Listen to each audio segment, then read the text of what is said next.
கடைசியில் எல்லோரும் ஒரே நிலை. 40 வயசு.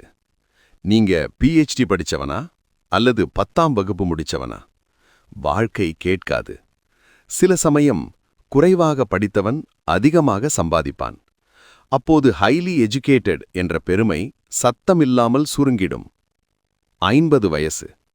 நீங்க அழகா அல்லது சாதாரணமா? கண்ணாடி முன் நிற்கும்போது உண்மை பேச ஆரம்பிக்கும். சுருக்கங்கள், கரும்புள்ளிகள், மந்தமான கண்கள். மேக்கப் மறைக்கலாம், ஆனா காலத்தை மறைக்க முடியாது. அப்போது பியூட்டி என்ற மாயை மெதுவா உடைந்து விழும். 60 வயசு. ஹை பொசிஷனா, லோ பொசிஷனா? ரிட்டையர்மெண்ட் வந்தவுடன் அந்த பெரிய சேர் வேறொருத்தருக்கு போயிருக்கும். நேத்து வரை சார் என்று கூப்பிட்டவன் இன்று பார்வை கூட விடமாட்டான். அப்போது புரியும், பதவி என்பது வாடகை நாற்காலி. 70 வயசு. Big ஹவுஸா, small ஹவுஸா? முழங்கால்கள் வலி, நடக்க முடியாத நிலை. அப்போது தேவை பெரிய ஹால் இல்ல, ஒரு சின்ன நாற்காலி போதும்.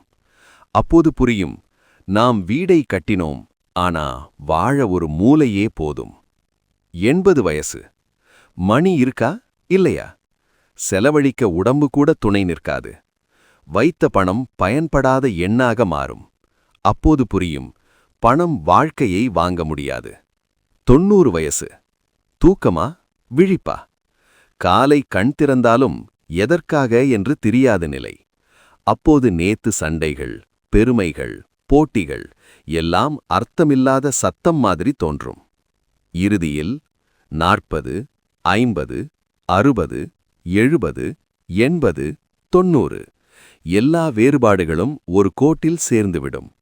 கல்வி, அழகு, பதவி, பணம், வீடு எதுவும் நம்மோடு வராது. ஆகையால் வாழ்க்கையை கொஞ்சம் லேசாக எடுத்துக்கோங்க. அதிகமாக யாரையும் காயப்படுத்தாதீங்க. உங்களை அதிகமாக நிரூபிக்க முயற்சிக்காதீங்க. அனைவரையும் வெல்ல நினைக்காதீங்க. இறுதியில் நாம் எல்லோரும் ஒரே அமைதியில், ஒரே நிலைக்குத்தான் போகிறோம். அதற்குள் சிறிது சிரி, சிறிது நேசி, சிறிது மகிழ். ஏனெனில் கடைசியில் எல்லோரும் ஒரே மனிதர்கள்.